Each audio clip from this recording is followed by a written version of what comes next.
एक साहूकार था जिसके 7 बेटे और एक बेटी थी।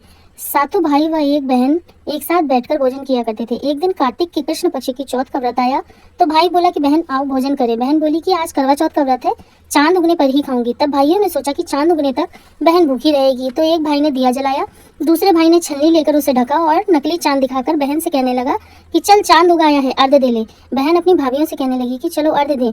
तो भाभियां बोली तुम्हारा चांद उगा होगा, हमारा चांद तो रात को उगेगा। बहन ने अकेले ही अर्घ दे दिया और खाना खाने चली गई। पहले ही ग्रास में बाल आ गया, दूसरे ग्रास में कंकड़ आया और तीसरे ग्रास में मुंह तक किया तो ससुराल से संदेशा आया कि उसका पति बहुत बीमार है, जल्दी भेजो।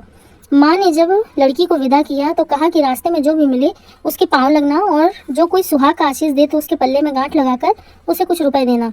बहन जब भाइयों से विदा हुई तो रास्ते में जो भी मिला उसने यह आशीष दी कि तुम 7 भाइयों की बहन, तुम्हारे भाई सुखी रहें और तुम उनका सुख देखो। सुहाग का आशीष किसी ने भी नहीं दिया।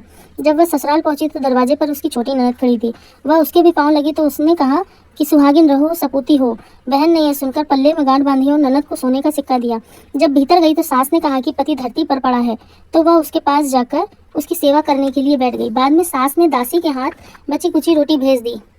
इस प्रकार से समय बीतते बीतते मर्गशीर्ष की चौथ आई तो चौथ माता बोली करवा ले भाइयों की प्यारी बहन करवा ले। लेकिन जब उसे चौथ माता नहीं दिखाई दी तो वह बोली हे माता, आपने मुझे उजाड़ा है तो आप ही मेरा उद्धार करोगी, आपको मेरा सुहाग देना पड़ेगा। तब उस चौथ माता ने बताया कि पौष की चौथ आएगी, वह मेरे से भी बड़ी है, उसे ही सब कहना, वही तुम्हारा सुहाग वापस देगी। पौष की चौथ आकर चली गई, माघ की चली गई, फागुन की चली गई, चैत बैसाख जेठ आषाढ़ और श्रावण भादो की सभी चौथ आई और यही कहकर चली गई कि आगे आने वाली चौथ को कहना।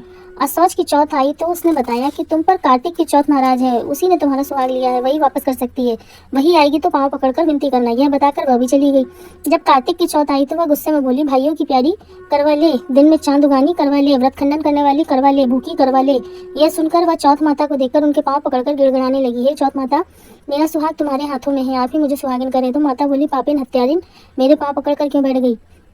तब वह बोली कि जो मुझसे भूली उसे क्षमा कर दो, अब भूल नहीं करूंगी। तो चौथ माता ने प्रसन्न होकर आंखों से काजल, नाखून में से मेहंदी और टीके में से रोली लेकर छोटी उंगली से उसके आदमी पर छीटा तो वह उठकर बैठ गया और बोला कि आज मैं बहुत सोया। वह बोली क्या सोए, मुझे तो 12 महीने हो गए, तब जाकर चौथ माता ने मेरा सुहाग लौटाया।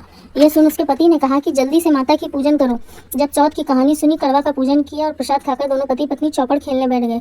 नीचे से दासी आई, उसने दोनों को चौपड़ पासे खेलते देखा तो उसने सासू जी को जाकर बताया। तब से सारे गांव में यह बात प्रसिद्ध हो गई कि सब स्त्रियां चौथ का व्रत करें तो सुहाग अटल रहेगा। हे चौथ माता, जैसे तूने साहूकार की बेटी का सुहाग दिया वैसे सबका देना, यही करवा चौथ के उपवास की सनातन महिमा है।